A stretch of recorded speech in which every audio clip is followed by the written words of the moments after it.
got something a little bit different. We got some questions in when we showed off that mini PC build where we used an GTX 1650 to turn a relatively dated at this point business PC into a fairly capable and potent gaming desktop.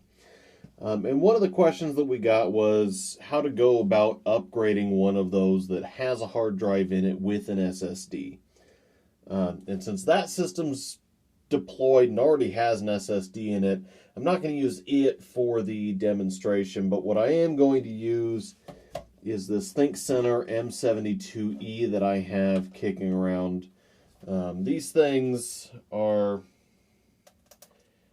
fairly, get some of the stickering off of this, fairly potent little desktops if you don't need a ton of graphical horsepower.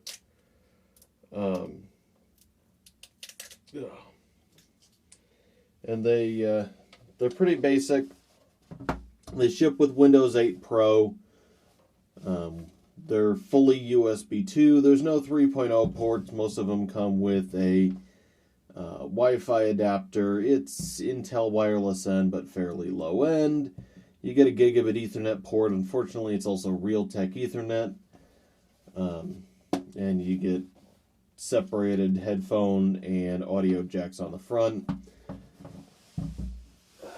And we'll take a quick peek inside before we get into too much.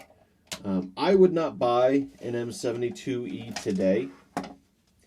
There are similar systems if you're after something in this form factor. So if I was going to go for something in this form factor and I wanted a desktop to do a couple of things, I'd probably look something like an M900 Tiny or something from Lenovo's P300 series. And those would offer much more modern features. You'd get things like M2 SSDs, USB 3 ports. And when we close this out, I'll bring some pricing information for those up. But this one will do just fine for what I'm doing here. And if you need to save every penny, they're not terrible. You can usually pick them up for about $60 on eBay, and they come with an i3. You can upgrade them all the way to an i7. This is the configuration. You'll see most of those bottom bin systems in. This is a 320. Usually you'll see that or a 500 gig hard drive. And I believe I've upgraded this one. They'll usually have anywhere from 4 to 16 gigs of RAM, although it's fully possible to put 32 in.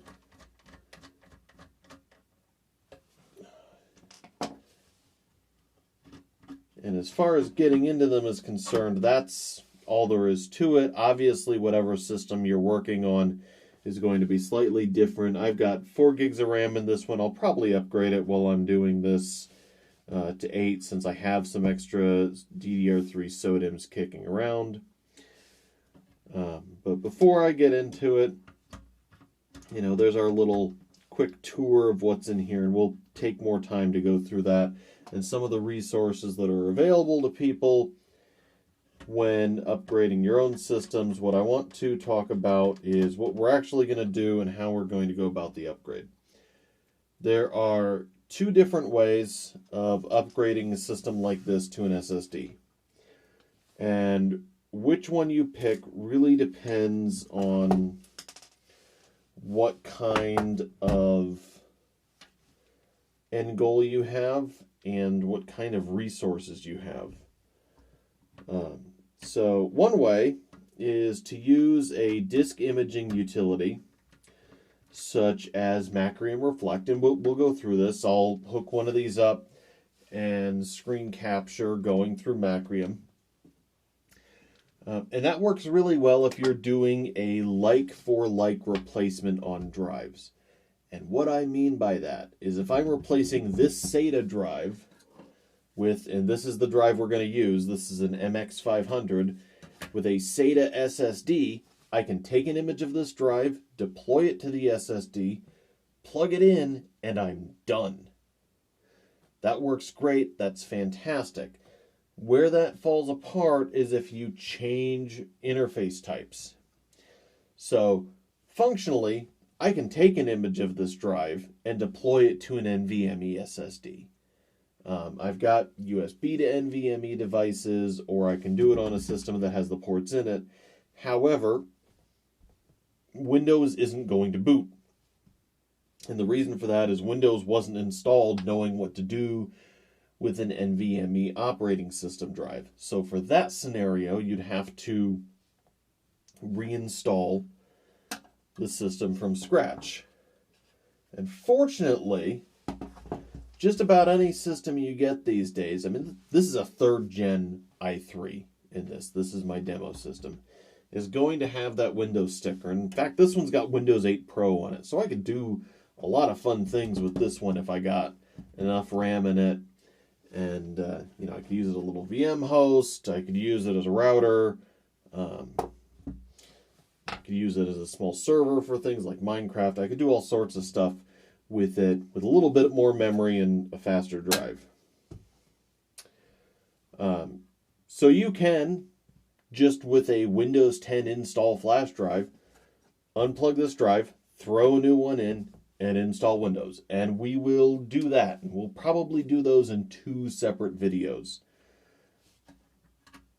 So the reason that we'll do both of those is because depending on what kind of system you're working with and depending on what options you have, you could encounter either one. Now there's advantages to both options there. A clean install of Windows is going to remove any bloat, any misconfiguration options, and is going to be an optimal configuration as far as your new drive is considered or is concerned.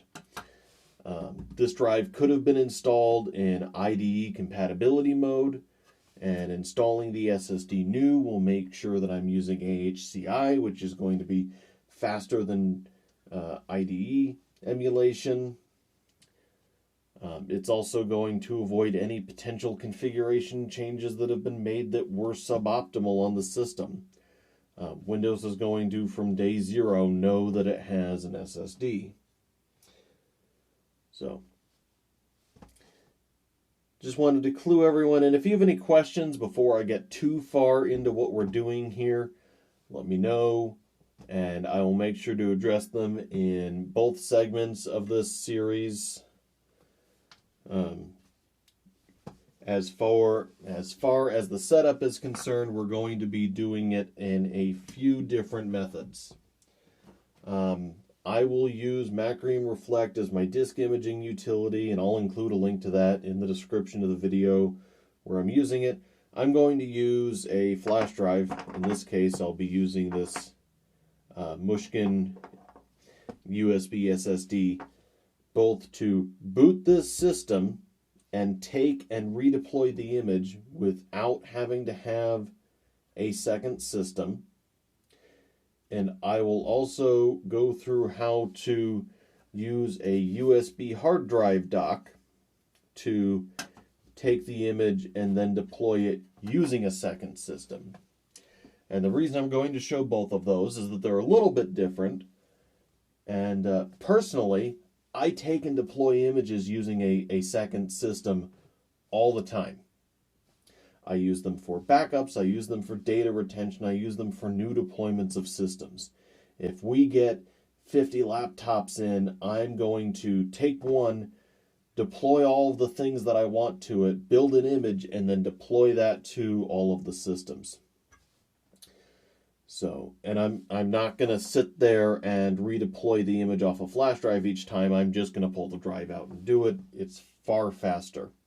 That said, if the only system you have access to is the system you're imaging, using the USB boot option is going to be the only way to do it. So we're going to make sure to cover that. We are going to be capturing everything using my laptop. We'll be using a DisplayPort to HDMI adapter, our USB HDMI input card, And we will be using just this HDMI cable to bridge the two. So I'll be able to watch everything I'm doing in OBS. That should be perfectly fine for this particular procedure. Normally I wouldn't suggest using OBS as a monitor, basically. However, this should be fine. I'm not doing anything input latency sensitive. If that does end up being a problem, I will break out the Flint 4KP and use its HDMI pass-through for that. And the reason that I'm not going right to that first is that means having to have an additional monitor. And it's already going to be busy enough here in my shooting area in my studio to have this and to have my laptop up and running at the same time. Adding a monitor is just more clutter, since I'll have this and then I'll have a keyboard and mouse for it as well. So, and that'll probably be our Logitech K600 TV.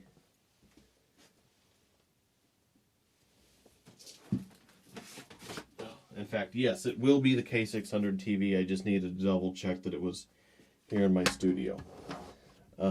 So as far as things that you would need if you were to attempt what we're going to do, basically it's just going to be, worst case scenario, a flash drive of modest capacity, well, of relatively high capacity. So when I take an image of the drive, I have to take an image of all the space that is used. So if I've used 128 gigs of space, I need a flash drive that's at least a 256 so I can store my boot partition and what's on the drive. And you'll also need whatever SSD you're choosing to install in the system. I'll include a link to both some SATA and NVMe drives that we would recommend. And if you have questions about will a drive work with system model number, let me know in the comments and we will answer your question as best we can. The only thing I will say there is that you'll have to be as verbose with the model number as possible. And what I mean by that is we'll pick on HP here for a second. HP has several 800 series mini desktops that are G1, G2, G3, G4. They're all the same physical size and shape, but Generation 1 is different than Gen 2, is different than Gen 3, is different than Gen 4.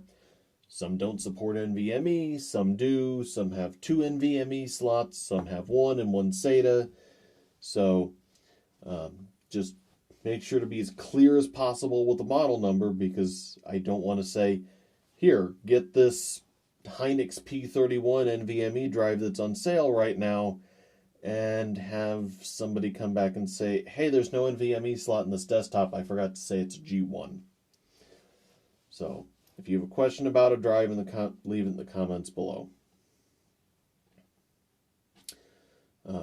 So, quick recap. The only items someone would need if they were to try and upgrade like this at home is going to be a large enough flash drive, and I'll include a couple of links to flash drives we've used and liked before as well, and the drive that they intend to deploy things to.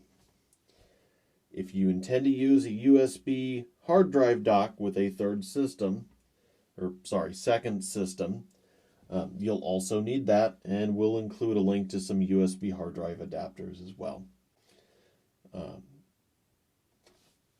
All of that said, please make sure to put any questions you have so I can cover all of the possible scenarios in the comments below.